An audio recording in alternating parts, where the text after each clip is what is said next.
I want to talk about the latest front in the climate debate, and that is the topic of meat. So, following the latest IPCC report, Climate Change in Land, I certainly saw an explosion of articles recommending that people eat less meat or even cut it out entirely. And you know that as soon as something is seen as contributing to climate change, there's going to be calls not just for people to voluntarily stop doing it, but to restrict and ban it. And it turns out that Germany, in fact, is considering a meat tax, or at least what it's considering doing is whereas for most foods, they're taxed at a lower rate of 7% because they're considered, how would you put it, Stefan, like a vital need or something like that? Yeah, the government thinks like basic needs shouldn't be taxed as highly as others. Right. But now we have lawmakers talking about raising it to the general VAT level of 19%. And the justification of this is supposed to be that it will decrease the nation's consumption of meat, which will help animals and help the climate. And in fact, Germany is not the only country exploring the idea of a meat tax. You have at least Denmark and Sweden looking into it. And Bjorn Lomborg has a piece in the Wall Street Journal where he clarified some of the factual issues surrounding meat.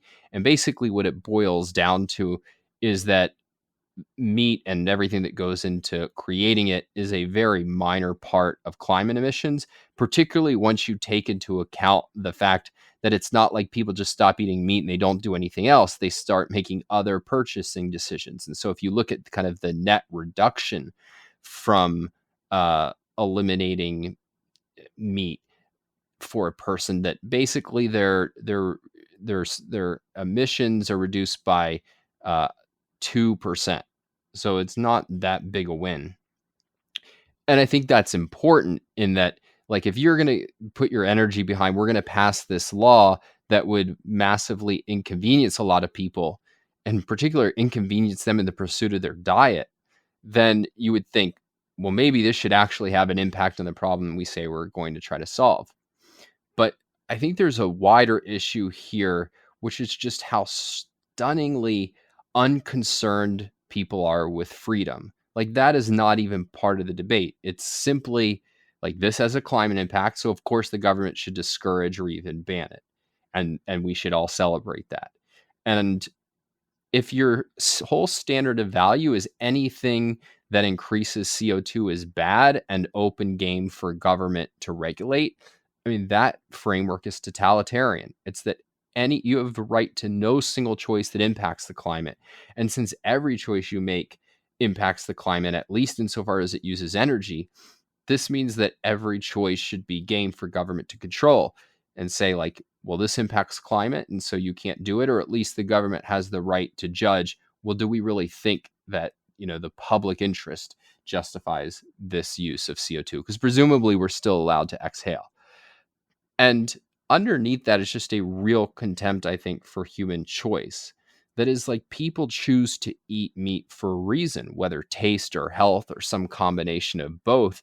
And there's no concern that, like, well, that by taking away that choice from people or by artificially penalizing that choice, this could be really bad for them, because it's the experts know best, and we've judged apparently that it's not actually good to eat meat, and B, we aren't really concerned with human flourishing anyway.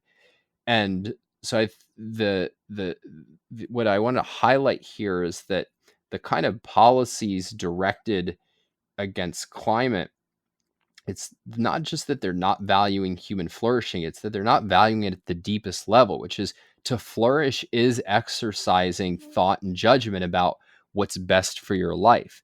And what the whole climate restrictions come from is this perspective that says, no, you shouldn't be free to exercise that kind of judgment and choice, that we are going to dictate what you're allowed to do, and our justification for doing it is the idea that you don't have the right to impact climate.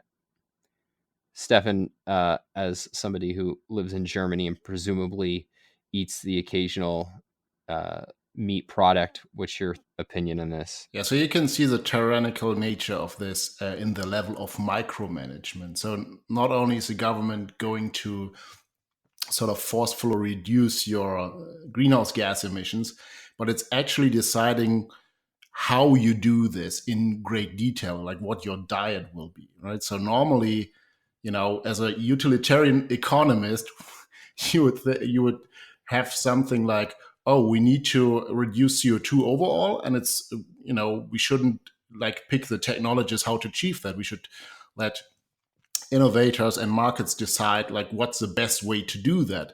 But the government then, in addition to something like a CO2 tax, will also try to micromanage human behavior, consumer behavior, and this is very concerning. In addition to the overall uh, nature of the forced CO2 reduction, um, yeah, but so it's true that for our CO2 budget, as people living in the developed world, it's not that relevant to not eat meat overall. But think about the implications just the developing world has.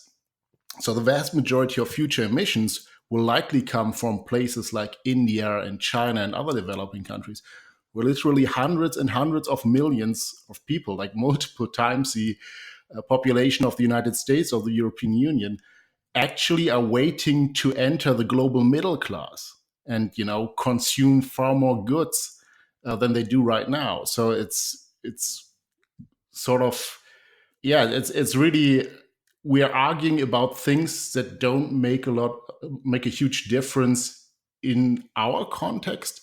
But since CO2 emissions are a global context, it totally makes no sense to start there with micromanaging human diet in Germany or Denmark, of all places, like very small populations, already very rich people. And the developing world will require a lot of energy, and if we don't have an alternative to fossil fuels, then actually they will have to get that from fossil fuels, because nothing is more unhealthy than not having energy.